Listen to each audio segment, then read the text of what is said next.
家姐走啦！走啦，走咁快做咩啊？唔好走啦，老子啊，嚟啊，唔好走住。做咩？你尋晚又發酒癲啊？啊？今日又帶埋你屋企人過嚟，咩意思？啊？喺度哭啊！佢飲醉咗，咁大個男人啊！而關我咩事啊？佢哭死都唔關我事啊！咁你有冇心軟？你冇咁廢啦，有心軟。我冇咁戇啦，好馬唔食回頭草。我點解要翻轉頭？我而家我自己我都唔知幾開心。我得閒就去健下身，想去邊度玩去邊度玩。我點解要揾個人嚟綁實我啊？我家姐都講明啦，你係咁嘈都冇用㗎。大家一家人和和睦睦咯，冇講咁多咯。我同佢唔係一家人喎，唔好亂嚟喎。一家人，我同佢就係一家人，我同佢，佢姓陳，我姓羅，咩一家人啊？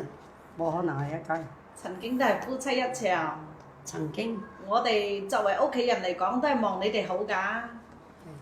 肯定啦，樣樣都好，對佢就好咯，對我有咩好啊？不可能，絕對不可能，這輩子都不可能。咁細佬你係要誠心認錯先得喎。認錯有咩用啊？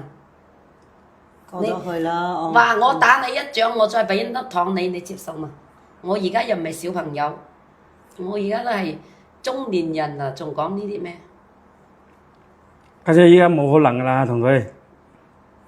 咁你後悔嘅話咧，就要有個態度先得㗎。真係要對阿可可要夠愛，對佢要夠好。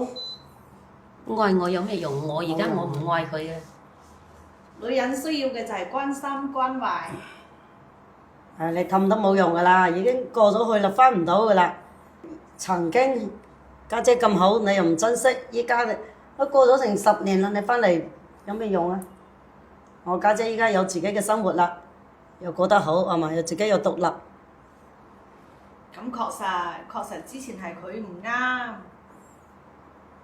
咁而家佢都意識到佢嘅錯啦，佢都係好想挽救翻呢個家庭。睇下你哋大家可唔可以再行埋一齊咯？冇可能嘅，互相睇下俾個機會咯。冇機會，冇機會，冇機會。我哋唔接受佢，我哋屋企人都唔接受佢。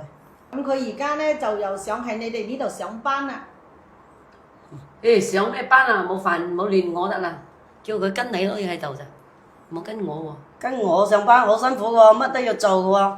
搬搬抬抬嗌佢做就得㗎啦。我好打包嚴喎，發貨嗌佢做就得㗎啦。我會鬧人，如果做得唔好嘅話，工資只有3000，搬搬抬抬打包發貨乜都要做，要唔要留佢喺度？咁細佬你點諗？你係咪想挽救翻你呢個家庭，唔想你家庭破碎？講乜嘢挽救啊？我嚟都分開7、8、9年啦，要挽救佢曾經點解唔挽救？哇！見到我樣樣都乜嘢嚟就話挽救，冇咁廢啦。佢見到你變優秀啦，佢就想翻轉頭啦，喺出邊撒撒滾咁多年，最尾發覺都係你好。關我咩事？與我無關。我同我講和好呢個問題，反面。佢之前唔生性，佢而家生性啦。佢生性我都老啦，我點解要仲花時間喺佢身上啊？我唔識多花啲時間喺我自己身上啊！咁佢而家咧就想即係諗起身你哋以前喺埋一齊嘅日子係幾幸福。有咩幸福啊？拳打腳踢叫幸福啊？日日打日日鬧叫幸福啊？幸福只係你個人認為嘅啫。以前係我唔懂事，我先跟到佢啫。如果我以前我仲懂事啲，我會同佢一齊。